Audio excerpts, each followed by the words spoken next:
کائنات میرے مصطفیٰ کی ذات ہے، تو جب تک میرے حبیب اس کائنات میں تشریف فرما رہے، جب تک میرے مصطفیٰ زمین پر تشریف فرما رہے، تو گویا کہ زمین کے وجود میں جان باقی تھی اور کائنات کا سارا نظام چل رہا تھا۔ جب میرے مصطفیٰ آسمانوں پر تشریف لے گئے تو گویا کہ جسم سے جان نکل چکی ہے اور جسم مردہ ہو گیا ہے، کائنات سے کائنات کی جان جا چکی ہے، نکل چکی ہے، کائنات مردہ ہو گئی ہے، رک گئی ہے، ٹھہر گئی ہے۔ میرے مصطفیٰ نے جتنی دیر بھی سفر کیا ہے، وہ سارا سفر کرنے کے بعد جب دوبارہ میرے کریم آقا اس زمین پر تشریف لائے ہیں تو وہ کائنات جو جان کے نکل جانے سے رک گئی تھی، میرے مصطفیٰ جب تشریف لائے ہیں گویا کہ جان واپس آ گئی ہے۔ جہاں سے کائنات کا نظام رکا تھا وہیں سے کائنات کا نظام دوبارہ سے چلنے لگا۔ بعض ایسے معجزات ہوتے ہیں جو عقل میں تو نہیں آتے لیکن وہ لوگوں کے سامنے ہوتے ہیں، جیسے چاند کا 2 ٹکڑے ہونا، سب لوگوں نے بھی دیکھا، لوگوں کے سامنے ہوا، لوگوں نے دیکھا، اس لیے اس پر کوئی دلیل دینے کی ضرورت نہیں تھی کیونکہ لوگوں نے دیکھ لیا تھا خود۔ اسی طرح رسول پاک صلی اللہ علیہ وسلم نے مغرب پر گیا ہوا سورج واپس پلٹایا اور عصر کے وقت پر آیا۔ اب یہ معجزہ تو تھا لیکن لوگوں نے بھی دیکھا، عام لوگوں نے دیکھا، سب کو نظر آ گیا کہ یہ کچھ ہوا ہے۔ اسی طرح اور بے شمار معجزات ہیں۔ پتھر میرے مصطفیٰ کو دیکھ کر کلمہ پڑھتے تھے، درود و سلام پڑھتے تھے، یہ لوگوں نے بھی دیکھا، لیکن چونکہ معراج کا سفر رات کے حصے میں ہوا اور یہ لوگوں نے سفر ہوتے ہوئے نہیں دیکھا، لوگ سو رہے تھے، رات کے اندھیرے میں یہ سفر ہوا، اس لیے یہ ایک خدشہ تھا کہ جب رسول پاک صلی اللہ علیہ وسلم اس سفر کے بارے میں لوگوں کو بتائیں گے تو لوگ ماننے سے انکار کر دیں گے۔ لوگ کہیں گے ایسے کیسے ہو سکتا ہے کہ آپ رات کے حصے میں، تھوڑے سے حصے میں آپ گئے بھی ہیں اور واپس بھی آ گئے اور اتنا سفر کر کے بھی آ گئے۔ ہاں اگر آنکھ سے دیکھ لیتے تو پھر اگرچہ سمجھ پھر بھی نہیں آتی لیکن کم از کم خاموش تو ہو جاتے۔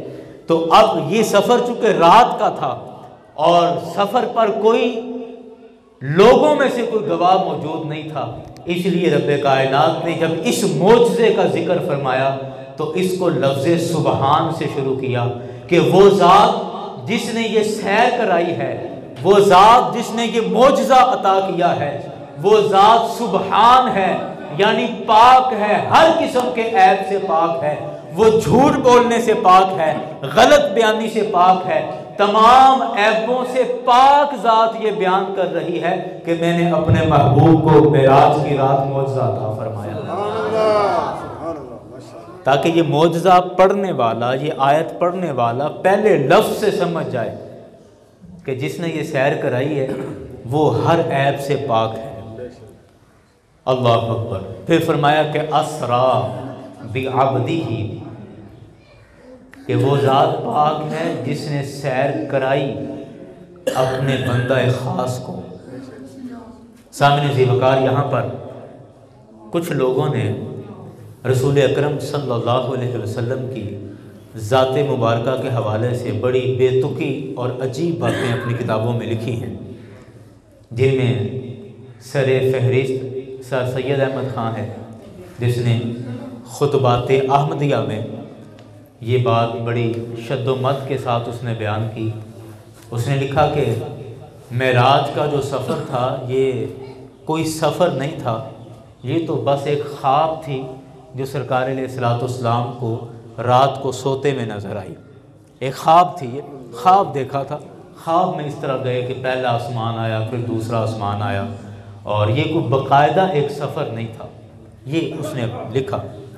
لیکن میں سمجھتا ہوں کہ اگر وہ قرآن پاک کی اس آیت مبارکہ پر ہی غور کر لیتے تو شاید اتنی بات لکھنے کی جرت نہ کرتے اور یہ احمقانہ اور بے وقوفانہ بات نہ لکھتے کہ یہ معراج کوئی باقاعدہ سفر نہیں تھا، یہ محض ایک خواب تھا، اور جو خواب رات کو دیکھا کہ ایسے ایسے ہوا ہے۔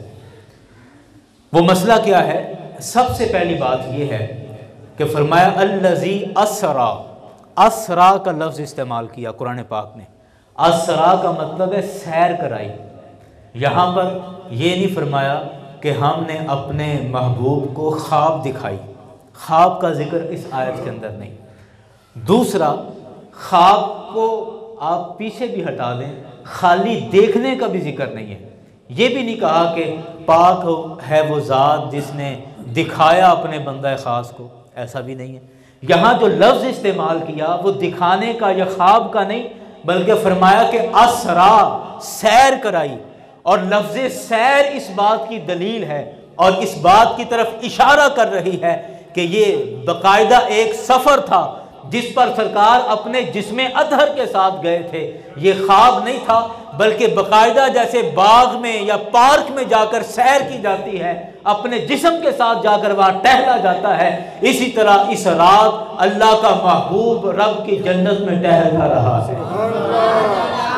اللہ اکبر، اللہ اکبر۔ وہ غالب نے لکھا نا کہ جدھر تیرا نقش قدم دیکھتے ہیں خرامہ خرامہ ارم دیکھتے ہیں، کہ جدھر آپ کا نقش قدم لگ جاتا ہے۔ اس نے لکھا کہ جنت کیا ہے، جنت کسے کہتے ہیں؟ تو کہتا ہے کہ جدھر تیرا نقش قدم دیکھتے ہیں، کہ اے اللہ کے رسول جہاں آپ کے قدم مبارک لگ جاتے ہیں وہ ٹکڑا جنت کا ٹکڑا بن جاتا ہے۔ عاشقوں کی وہی جنت ہے جہاں حبیب تشریف فرما ہوتا ہے۔ اللہ اکبر، اللہ اکبر۔ یارانی گرامی، بات کہیں اور نہ نکل جائے، یہ ایک ایسا دل برانہ موضوع ہے کہ صحابہ کرام سرکار علیہ الصلوۃ والسلام کے سامنے، سرکار کی ذات طیبہ کے سامنے جنت کو بھی کچھ نہیں سمجھا کرتے تھے۔ حضرت ثوبان رضی اللہ عنہ کی بڑی مشہور روایت ہے، آپ ایک دفعہ سرکار علیہ الصلوۃ والسلام کے پاس آ کے بیٹھ گئے اور تھوڑے پریشان تھے، تھوڑے فکر مند تھے۔ تو میرے کریم صلی اللہ علیہ وسلم نے جب حضرت ثوبان کا چہرہ دیکھا نا تو محسوس کیا کہ یہ تھوڑا پریشان اور تھوڑا فکر مند لگ رہا ہے۔ سرکار نے پوچھا ثوبان کیا ہوا تجھے، کس طرح پریشان بیٹھا ہے، کیا معاملہ ہے، خیر تو ہے؟ عرض کرتے ہیں یا رسول اللہ ویسے تو خیر ہے الحمدللہ، مطلب کوئی ایسا مسئلہ نہیں، لیکن بس ایک سوچ اور ایک چیز ہے جو مجھے بے قرار کیے ہوئے ہے، بے چین کیے ہوئے ہے۔ فرمایا کیا سوچ رہا ہے؟ عرض کی کہ آقا میں سوچ رہا ہوں کہ اب ہم اور آپ، ہم مدینہ شریف میں رہتے ہیں، آپ کا گھر بھی ادھر ہے، ہمارا بھی گھر ادھر ہے، اور جب آپ کو دیکھنے کو جی چاہتا ہے، جب آپ کی زیارت کو جی چاہتا ہے، گھر سے اٹھتے ہیں مسجد میں آ جاتے ہیں، آپ کا دیدار ہو جاتا ہے، آپ کی زیارت ہو جاتی ہے۔ جب کوئی دل بے قرار ہوتا ہے، اگر آپ سے بات کرتے ہیں دل کو سکون مل جاتا ہے۔ تو سرکار نے فرمایا تو اس میں پریشانی والی کیا بات ہے؟ عرض کرتے نہیں آقا میں پریشان اس وجہ سے ہوں کہ بالآخر اللہ کا قانون ہے، ہم سب انسان ہیں، اللہ کا قانون ہے کہ آپ نے بھی دنیا سے چلے جانا ہے اور ہم نے بھی دنیا سے چلے جانا ہے۔ تو میں سوچ یہ رہا ہوں کہ جب ہم جنت میں جائیں گے، معاشر کا سارا معاملہ جب ہو جائے گا، جنت میں چلے جائیں گے، تو آپ تو نبیوں والی جنت میں ہوں گے نا، اور ہم یقیناً غلاموں والی جنت میں، امتیوں والی جنت میں۔ تو سرکار نے فرمایا جنت تو مل رہی ہے نا، تو پھر پریشانی کس بات کی؟ عرض کی نہیں آقا پریشانی یہ نہیں، پریشانی یہ ہے کہ اب تو جب جی چاہتا ہے آپ کو دیکھ لیتے ہیں، یا میرا یہ دل کہتا ہے کہ یا یوں کہا ہوگا کہ جی اس گلی میں آپ کا گھر ہے، اگلی گلی کی نکڑ پہ میرا گھر ہے، آتے جاتے گلی میں بھی آپ سے ملاقات ہو جاتی ہے، بازار میں بھی آپ سے ملاقات ہو جاتی ہے، مسجد میں بھی آپ سے ملاقات ہو جاتی ہے۔ جب جی چاہتا ہے آپ سے مل لیتے ہیں، آپ کو دیکھ لیتے ہیں، دل کو سکون ہو جاتا ہے۔ اور یا رسول اللہ میں سوچ یہ رہا ہوں، پریشان اس وجہ سے ہوں کہ جب آپ نبیوں والی جنت میں ہوں گے اور ہم غلاموں والی جنت میں ہوں گے، تو اگر رب کی جنت میں رہ کر آپ سے ملاقات کرنے کو جی کر پڑے آپ سے ملاقات کرنے کو دل کرے تو میں سوچ رہا ہوں کہ جنت میں آپ سے ملاقات ہو پائے گی کہ نہیں ہو پائے گی؟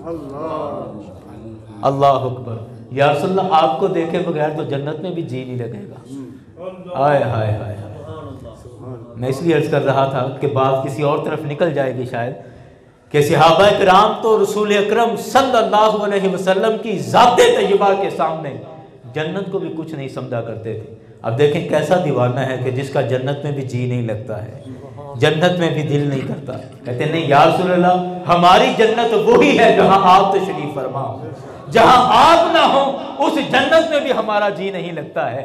تو سرکار علیہ الصلوۃ والسلام خاموش ہو گئے، کوئی جواب نہیں دیا۔ اتنے میں رب کائنات نے فرمایا جبریل جلدی سے جاؤ، میرے حبیب کا غلام بڑے لاڈلے انداز میں بات کر رہا ہے اور بڑا لاڈلا سوال لے کر آیا ہے، اور میرے مصطفیٰ کے در سے اس کو بھی خالی نہیں جانا چاہیے۔ حضرت جبریل امین قرآن کی آیت لے کر آئے اور فرمایا، قرآن کی آیت لے کر آئے اور فرمایا کہ وہ لوگ جنہوں نے اللہ اور اس کے رسول کی فرما برداری کر لی ہے، اولئک مع الذین انعم اللہ علیہم، قیامت والے دن وہ ان لوگوں کے ساتھ ہی ہوں گے جن پر اللہ نے اپنا انعام فرمایا۔ آئے ہائے اللہ اکبر، وہ ان کے ساتھ ہی ہوں گے جن پر اللہ نے انعام کیا ہے، ان کے ساتھ ہوں گے۔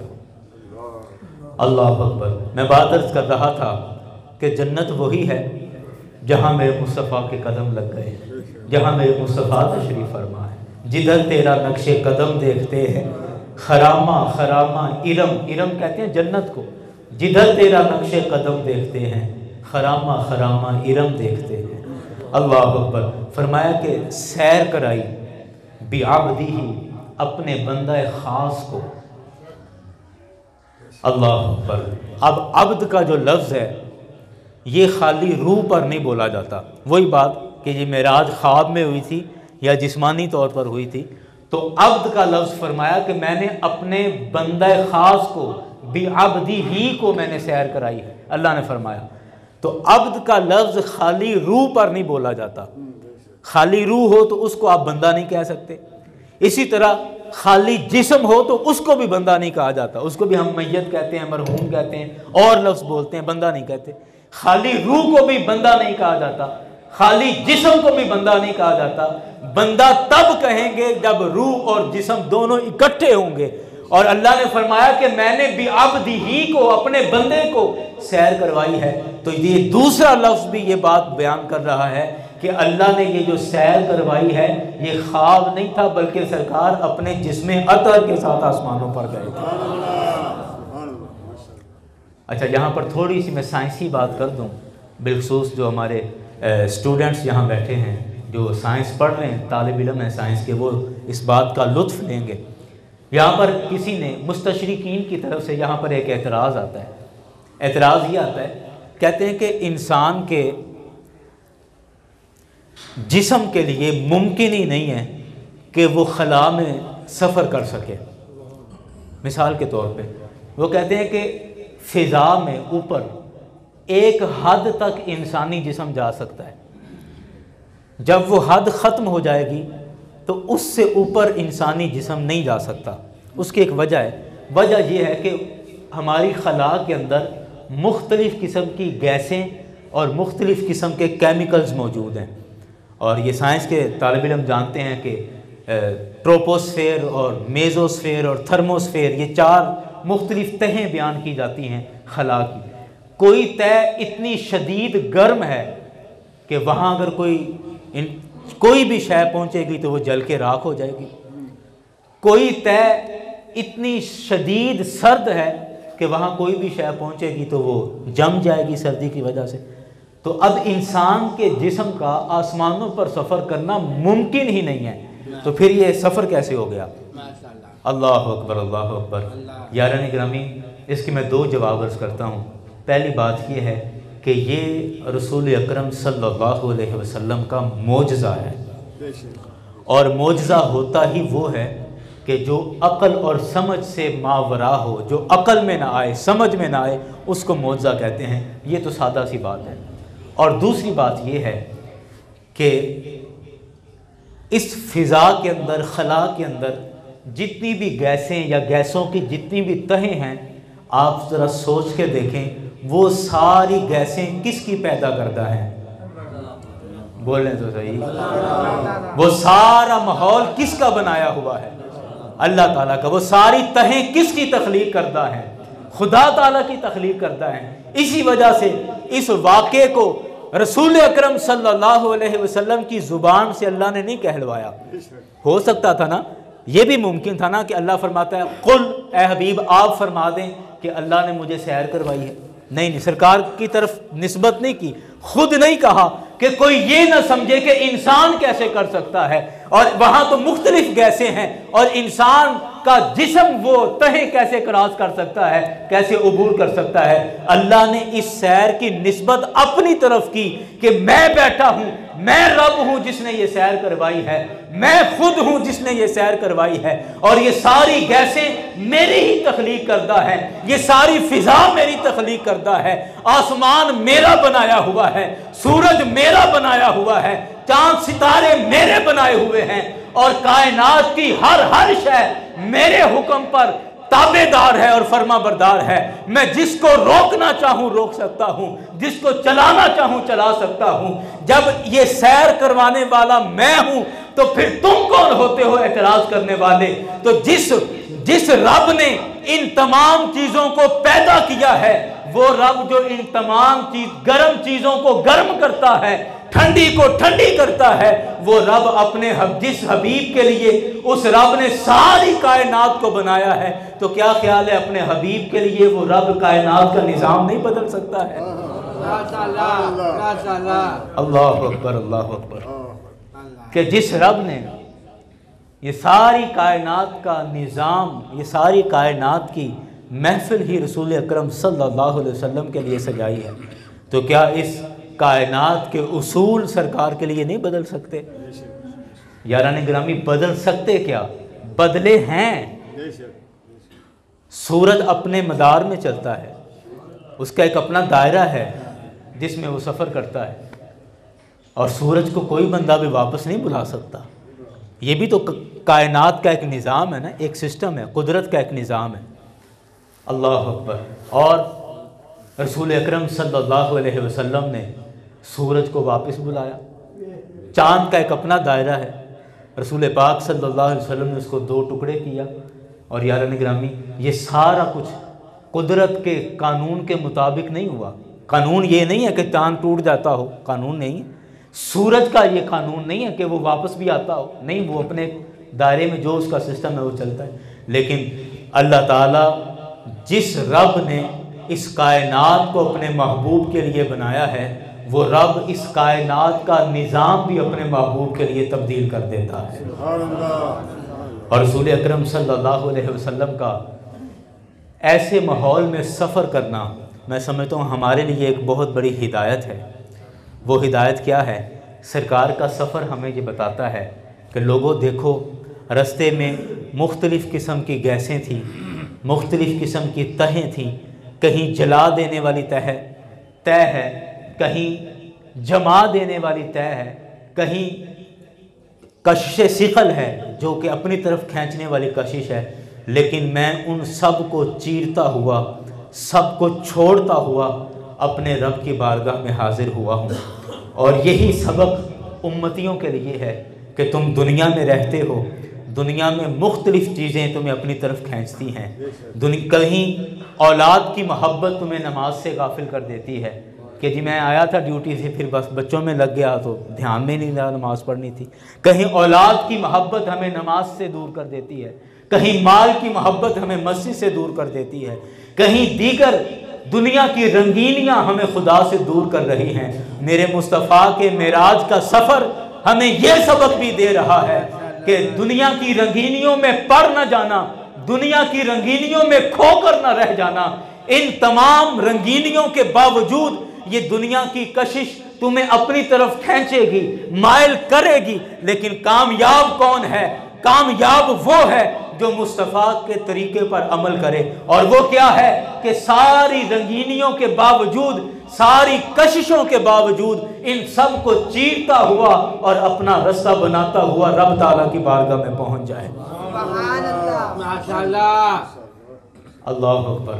وہ کوئی غریب آدمی تھا، تو وہ بادشاہ کے پاس آیا، بادشاہ کے پاس آ کے کہتا ہے کہ بادشاہ سلامت، میں غریب آدمی ہوں لیکن میرے پاس ہنر بہت ہے، میں آپ کو کئی طرح کے ہنر دکھا کے خوش کر سکتا ہوں۔ اس نے کہا اچھا تم کیا کرنا جانتے ہو؟ اس نے کوئی کرتب دکھایا، کوئی کاریگری دکھائی۔ بادشاہ بڑا خوش ہوا۔ بادشاہ نے کہا بول میں تجھے کیا انعام دوں؟ کہنے لگا جی آپ بادشاہ ہیں، آپ جو بھی مجھے انعام دیں گے میں قبول کر لوں گا۔ بادشاہ نے کہا کہ میں تجھے ایسا انعام دوں گا کہ پھر تمہاری آنے والی نسلیں بھی بیٹھ کر کھائیں گی۔ وزیر خزانہ سے کہا کہ اس کو بیت المال میں لے جاؤ اور وہاں جا کے ایک مخصوص لمٹ بتا دی کہ اتنا ٹائم یہ وہاں گزارے گا اور اتنے ٹائم میں یہ جو اٹھا سکتا ہے اس کو اٹھانے دینا، اور جو بھی یہ اٹھا لے وہ سارا اس کا ہے۔ اس نے کہا جی ٹھیک ہے، بڑا خوش ہوا، لو جی میں تو اتنا امیر ہو جاؤں گا کہ اب تو میری اولاد کو بھی کام نہیں کرنا پڑے گا اور ہم بیٹھ کے کھائیں گے۔ اللہ اکبر، اللہ اکبر۔ جب وہ وزیر خزانہ اس کو بیت المال میں لے کے گیا، دروازہ کھولا اور اس میں داخل ہوئے تو وہ وہاں پر ہیرے موجود ہیں، جواہرات موجود ہیں، موتی موجود ہیں، سونا موجود ہے، اور طرح طرح کی خوبصورتیاں اس نے اپنے بیت المال میں بنا کے رکھی ہیں۔ ایک جنت کا سا نظارہ ہے اس میں۔ اب جب اس آدمی کو کہا کہ اتنا ٹائم ہو گیا ہے اور اتنے وقت کے لیے آپ اس میں داخل رہیں گے، اس دوران جو بھی آپ اٹھا لیں وہ آپ کا ہے۔ اب یہ آدمی جب جو ہی اندر داخل ہوا تو اس کو ہوش ہی بھول گیا کہ میں نے یہاں سے اٹھانا کیا ہے۔ یہ کہیں ہیرے کی چمک دیکھتا ہے، کہیں سونے کی چمک اس کی آنکھوں کا منظر تبدیل کر رہی ہے، کہیں یہ وہاں پہ جواہرات کو ہاتھ لگا لگا کے دیکھتا ہے۔ یہ اس مال و دولت کی رنگینی میں ایسا گم ہو گیا، ایسا محو ہو گیا کہ یہ مقصد ہی بھول گیا کہ میں یہاں آیا کس لیے تھا، میں یہاں کیوں آیا ہوں۔ خیر جب وہ وقت پورا ہو گیا تو وزیر خزانہ نے آواز دی، اس نے کہا کہ آ جاؤ باہر، تو آپ کا ٹائم پورا ہو گیا ہے۔ اس نے کہا اوہو میں تو بھول گیا، میں نے تو ابھی کچھ اٹھایا بھی نہیں، کچھ لیا بھی نہیں۔ کہا نہیں بس اتنا ہی آپ کا وقت تھا، آج کرے بھائی مجھے 1 منٹ اور نہیں آ جائیں، جو بھی آپ نے بات کرنی ہے بادشاہ صاحب سے بات کریں۔ یہ دوبارہ بادشاہ صاحب کے پاس آیا، کہتا ہے جی بادشاہ سلامت مجھے 1 منٹ کا اور ٹائم بس دے دیں، میں تو اس کی رنگینیوں میں کھو گیا تھا اور میں یہاں آنے کا مقصد ہی بھول گیا کہ میں کس لیے آیا ہوں، اور مجھے 1 منٹ کا اور ٹائم دے دیں۔ بادشاہ نے کہا کہ نہیں، یہ موقع ایک دفعہ ہی ملتا ہے، یہ موقع ایک دفعہ ہی ملتا ہے۔ یاران گرامی، اللہ تعالیٰ نے ہمیں جو زندگی عطا فرمائی ہے یہ ایک ہی موقع ہے ہمارے پاس، زندگی دوبارہ نہیں ملنی، زندگی دوبارہ نہیں آنی، ایک ہی موقع ہے ہمارے پاس، اور اس موقع سے فائدہ اٹھا لیں۔ ہم آئے تھے دنیا میں، اللہ تعالیٰ نے اچھا بڑی دلچسپ بات ہے کہ ہم اس دنیا کی مخلوق نہیں ہیں۔ آپ کو حیرت ہوگی نا سن کے کہ ہم اس دنیا کی مخلوق نہیں ہیں، اگرچہ یہاں رہے ہیں، ہماری پیدائش یہاں پہ ہوئی ہے، وفات یہاں پہ ہوگی، لیکن ہم یہاں کی مخلوق نہیں ہیں۔ اس کی وجہ کیا ہے؟ وجہ یہ ہے کہ اس انسانیت اور انسانوں کے جو باپ ہیں حضرت آدم علیہ السلام، اللہ تعالیٰ نے ان کو دنیا میں پیدا نہیں کیا، اللہ نے ان کو جنت میں بنایا تھا۔ حضرت آدم علیہ السلام کو جنت میں بنایا تھا، ان کا وجود جنت میں بنا، ان میں جو روح پھونکی گئی وہ جنت میں، اور اس کے بعد بھی ایک عرصہ تک وہ رہے ہیں جنت میں۔ آپ کی زوجہ حضرت حوا علیہ السلام، آپ بھی کہاں پیدا ہوئی ہیں؟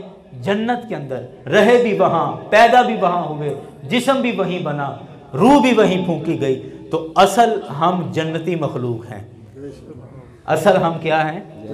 جنتی مخلوق ہیں۔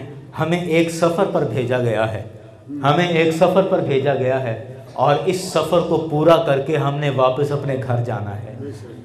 یہ سفر پورا کر کے ہم نے واپس اپنے گھر جانا ہے۔ اور کوئی بھولا بسرا شام کے اندھیرے میں بھی گھر آ جائے تو پھر بھی خیر ہوتی ہے، پھر بھی خیر ہوتی ہے۔ تو ہم اس گھر میں جب یہ اس سفر پہ جب آئے تو اب ہم بھول گئے ہیں کہ ہم تو سفر میں ہیں۔ ہم بھول گئے اس بندے کی طرح کہ جس کو بیت المال میں داخل کیا تو بھول گیا میں کس لیے آیا ہوں۔ تو ہم بھول گئے ہیں کہ اس دنیا میں ہم کس لیے آئے ہیں، اور ہم یہ سفر مکمل کر کے ہم نے ایک رستے پر چلنا ہے، وہ رستہ جو ہمارے گھر کو جاتا ہے، وہ رستہ جو ہمارے گھر کو جاتا ہے، اس رستے پر ہم نے چلنا ہے۔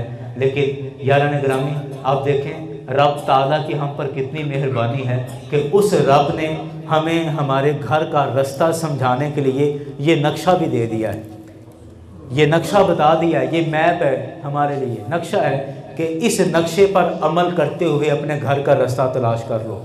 اور یاران گرامی ہم جب اس دنیا میں آئے تو ہم اس دنیا کی رنگینی میں کھو گئے، ہمیں مال سے محبت ہو گئی، ہمیں اولاد سے محبت ہو گئی، ہمیں گھروں سے محبت ہو گئی، ہمیں گاڑیوں سے محبت ہو گئی، ہمیں زمینوں سے محبت ہو گئی، ہمیں جانوروں چوپایوں سے محبت ہو گئی، ہم نے اور نئے نئے شوق پال لیے ہیں، اور یہ بھول گئے کہ ہم تو سفر پہ نکلے ہیں، اور ہم اپنے سفر والے گھر کے رستے سے بھی بھٹک گئے، شاید گھر کے رستے سے بھی بھٹک گئے، اور جس رستے پر چل نکلے ہیں شاید یہ راہ ہمارے گھر کو نہیں جاتا، یہ رستہ ہمارے گھر کو نہیں جاتا۔ تو کامیاب وہ ہیں، کامیاب وہ ہے کہ جو اس دنیا میں آ کر دنیا میں کھو نہ جائے، دنیا کا ہو کر نہ رہ جائے، دنیا میں آ کر بھی اپنا مقصد نہ بھولے کہ میں آیا کیوں ہوں، اور اپنے گھر کا رستہ نہ بھولے۔ جب گھر کا رستہ یاد رہے گا تو انشاءاللہ ہم اپنے گھر میں پہنچ بھی جائیں گے۔ تو رستہ یاد رکھنے کے لیے فرمایا کہ یہ قرآن تمہارے لیے ایک راہبر کی حیثیت رکھتا ہے کہ جو تمہیں تمہارے گھر کا رستہ سمجھاتا ہے۔ اللہ تعالیٰ سے دعا ہے کہ اللہ تعالیٰ ہم سب کو بخیر اپنے گھر میں پہنچنے کی توفیق عطا فرمائے۔ میں بات عرض کر رہا تھا، بات نکلتی نکل جاتی ہے۔ فرمایا کہ پاک ہے وہ ذات جس نے سیر کروائی اپنے بندہ خاص کو، سبحان اللہ۔ اور پھر آگے ٹائم لیمٹ بیان کی، فرمایا لیلن، رات کے تھوڑے سے حصے میں۔ لیل کا مطلب رات ہے، لیکن لیل کے اوپر جو دو زبر آئی ہیں، عربی گرامر کا یہ قانون ہے کہ التنوین للتقلیل ہے، کہ تنوین کسی شے کی قلت بیان کرنے کے لیے آتی ہے۔ تو لیلن کا مطلب پوری رات یہ سفر نہیں ہوا، بلکہ لیلن کا مطلب ہے کہ رات کے تھوڑے سے حصے میں یہ سارا سفر ہوا ہے۔ سامعین ذی وقار، یہاں ایک بڑی ایمان افروز بات ہے کہ اللہ کے حبیب صلی اللہ علیہ وسلم جب یہ سارا سفر کر کے واپس آئے نا، تو سرکار علیہ الصلوۃ والسلام نے لوگوں کو، صبح ہوئی تو لوگوں کو بتایا، اور رات میں منظر یہ دیکھا کہ میرے کریم آقا صلی اللہ علیہ وسلم جب نکلے تھے تو دروازے کی کنڈی ظاہری بات استعمال ہوتی ہے، جب گھر میں داخل ہوں تب بھی، جب گھر سے نکلیں تب بھی۔ سرکار علیہ الصلوۃ والسلام نے وضو فرمایا تھا، پھر گئے تھے اپنے بستر میں، سرکار آرام فرما تھے، پھر پیغام آیا، پھر گئے۔ تو جب سرکار سارے سفر سے واپس آئے ہیں تو آقا علیہ الصلوۃ والسلام نے دیکھا کہ وہ دروازے کی کنڈی بھی ایسے ہی ہل رہی ہے جیسے چند لمحے کسی نے اس کو استعمال کیا ہو، چند لمحے پہلے کسی نے استعمال کیا ہو، اور وہ وضو کا پانی بھی ابھی ویسے ہی چل رہا ہے جیسے ابھی تازہ کسی نے پھینکا ہو۔ اور تیسری بات یہ کہ میرے کریم آقا صلی اللہ علیہ وسلم نے دیکھا کہ سرکار کا بستر بھی ویسے ہی گرم ہے کہ جیسے ابھی تھوڑی دیر پہلے ہی یہاں سے کوئی اٹھ کے گیا ہے۔ علماء نے اس میں بڑی خوبصورت بات لکھی، آپ نے کہا کہ پانی کیسے ابھی بھی چل رہا تھا، وہ کنڈی ابھی بھی کیسے ہل رہی تھی، اور پھر ادھر بستر ابھی بھی کیسے گرم تھا، اور اس کے علاوہ دوسری چیز یہ ہے کہ رات کے تھوڑے سے حصے میں جو اتنا سفر ہوا، اتنی سیر ہوئی، میرے مصطفیٰ نے 7 آسمان دیکھے، ہر آسمان پر نبیوں سے ملاقاتیں ہوئیں، ان سے بات چیت بھی ہوئی، جنت کو دیکھا، اب جنت کو تھوڑی جگہ ہے، چھوٹی موٹی جگہ تو نہیں، پوری جنت کو دیکھا، جہنم کو دیکھا، سدرۃ المنتہا تک گئے، اور اس کے بعد پھر لامقام میں تشریف لے گئے، وہاں خدا جانے کہ کتنی دیر وہاں پر رہے ہیں، اس کے بعد یہ سارا کچھ کر کے جب آئے ہیں تو یہ تو ایک لمبا چوڑا ٹائم تھا، لیکن ادھر دنیا کے اندر نیچے گھر کے اندر یہ ایسے ہی لگ رہا تھا جیسے ابھی چند لمحے یہ ہوا ہے، جیسے آنکھ جھپکنے کا شاید کوئی ٹائم لگا ہو۔ تو اس کی وجہ کیا ہے؟ علماء نے اس کی بڑی خوبصورت وجہ بیان فرمائی۔ آپ فرماتے ہیں کہ رسول اکرم صلی اللہ علیہ وسلم اس کائنات کی جان ہے، سرکار اس کائنات کی جان ہے، سرکار اس کائنات کی جان ہے، جان کائنات میرے مصطفیٰ کی ذات ہے۔ تو جب تک میرے حبیب اس کائنات میں تشریف فرما رہے، جب تک میرے مصطفیٰ زمین پر تشریف فرما رہے، تو گویا کہ زمین کے وجود میں جان باقی تھی اور کائنات کا سارا نظام چل رہا تھا۔ جب میرے مصطفیٰ آسمانوں پر تشریف لے گئے تو گویا کہ جسم سے جان نکل چکی ہے اور جسم مردہ ہو گیا ہے، کائنات سے کائنات کی جان جا چکی ہے، نکل چکی ہے، کائنات مردہ ہو گئی ہے، رک گئی ہے، ٹھہر گئی ہے۔ میرے مصطفیٰ نے جتنی دیر بھی سفر کیا ہے، وہ سارا سفر کرنے کے بعد جب دوبارہ میرے کریم آقا اس زمین پر تشریف لائے ہیں تو وہ کائنات جو جان کے نکل جانے سے رک گئی تھی، میرے مصطفیٰ جب تشریف لائے ہیں گویا کہ جان واپس آ گئی ہے۔ جہاں سے کائنات کا نظام رکا تھا وہیں سے کائنات کا نظام دوبارہ سے چلنے لگا۔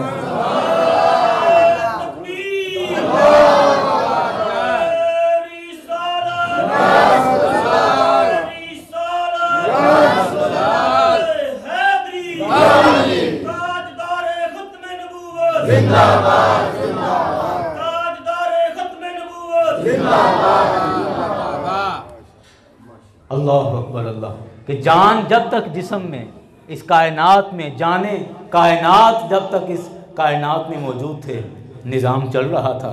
جیسے آپ اس کائنات کو چھوڑ کر عالم بالا کی طرف گئے ہیں تو کائنات کا نظام رک گیا۔ زمین والوں کو یہی لگا کہ شاید یہ چند لمحے ہی ہیں، پانی بھی رک گیا، وہ دروازے کی کنڈی بھی رک گئی اور وہ بستر کی حرارت بھی اپنی جگہ پر ٹھہر گئی، کائنات کی ہر شے وہیں رک گئی۔ اور جب میرے مصطفیٰ واپس تشریف لائے ہیں تو جہاں سے رکا تھا نظام وہیں سے پھر چل پڑا۔ یاران گرامی، رسول اکرم صلی اللہ علیہ وسلم اس کائنات کی جان ہیں۔ اور آخری بات کروں کہ آج اگر کائنات چل رہی ہے، آج اگر کائنات چل رہی ہے، آج سورج اگر چل رہا ہے، زمین اپنے مدار میں ہے، چاند ستارے اپنے مدار میں چل رہے ہیں، آج اگر دن رات بدل رہے ہیں، کائنات اگر آج بھی چل رہی ہے تو سمجھ لیجئے کہ کائنات کی جان آج بھی موجود ہے۔ کائنات کی جان موجود ہے تو کائنات کا نظام آج بھی چل رہا ہے۔ آج جو میں اور آپ چل پھر رہے ہیں، میں اور آپ جو بات کر رہے ہیں، یہ بھی اس بات کی دلیل ہے کہ میرے مصطفیٰ مر کر مٹی نہیں ہوئے ہیں، بلکہ میرے مصطفیٰ کا وجود آج بھی باقی ہے۔ کہ کائنات کی جان، میرے مصطفیٰ آج بھی تشریف فرما ہے، کائنات کی جان آج بھی ہے، تبھی تو کائنات آج بھی چل رہی ہے۔ اور یہ کائنات جب تک چلتی رہے گی، قیامت تک چلتی رہے گی، تو میرے مصطفیٰ کو قیامت تک آپ کے وجود اطہر کو فنا نہیں ہے۔ اللہ نے آپ کے وجود اطہر کو بقا عطا فرمائی ہے اور استقامت عطا فرمائی ہے۔ اللہ کرے کہ آخری سانس تک اللہ حضور کی غلامی نصیب فرمائے، مرتے دم تک سرکار کا کلمہ نصیب ہو۔